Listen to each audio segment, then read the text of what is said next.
Now, parts of Western Shanghai are entering a lockdown 2 days ahead of schedule. The move has been prompted by a surge in COVID cases. In the past 24 hours, the city reported a record of 5,656 asymptomatic infections and more than 300 symptomatic cases.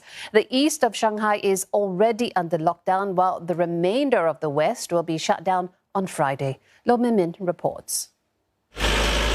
Though the lockdown hasn't begun here on the west side of the Huangpu River, some compounds are already in early lockdown as cases are detected in their neighborhoods, causing frustration and in some cases anger as residents try to respond to the fast-changing circumstances. This man told me he only got a 10-minute heads up before his building was sealed. We are basically caught off guard, advancing right into the Shanghai Puxi lockdown as we speak. So this comes as a shocking to me because we weren't that prepared. Fundamentally, it's because our groceries are not fully stocked up yet. And because of that, we actually had intention to stock up prior to the Puxi lockdown.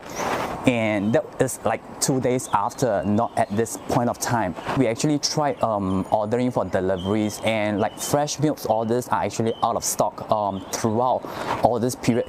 As the lockdown of Western Shanghai nears, delivery workers are working round the clock to complete their deliveries, while family members are grabbing the last chance to meet their loved ones in person across the gates of these compounds. There have also been stories of people who couldn't see their loved ones for the last time. I spoke to a woman in her 40s who said her father died 2 weeks ago and she couldn't fly to Shanghai to see him. What's worse, her mother couldn't be by his side in the last 48 hours of his life because he was admitted into the ICU just before the hospital was sealed and no visitors were allowed. Doctors and nurses were kept under closed-loop management and her mother could only see her father at the funeral. But there have also been stories of kindness and people supporting one another.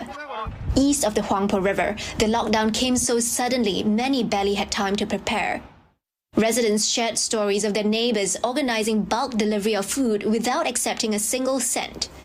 It's been wonderful. I mean, that's the one thing that, keeps us going. It's really heartwarming to see how the community has come together.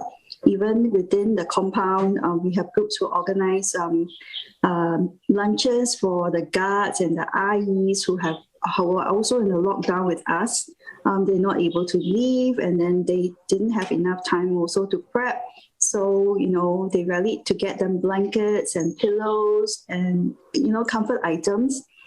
Hotels, too, are on standby to accommodate thousands of medical workers coming from neighboring Jiangsu and Zhejiang provinces to help Shanghai fight its largest COVID outbreak in 2 years.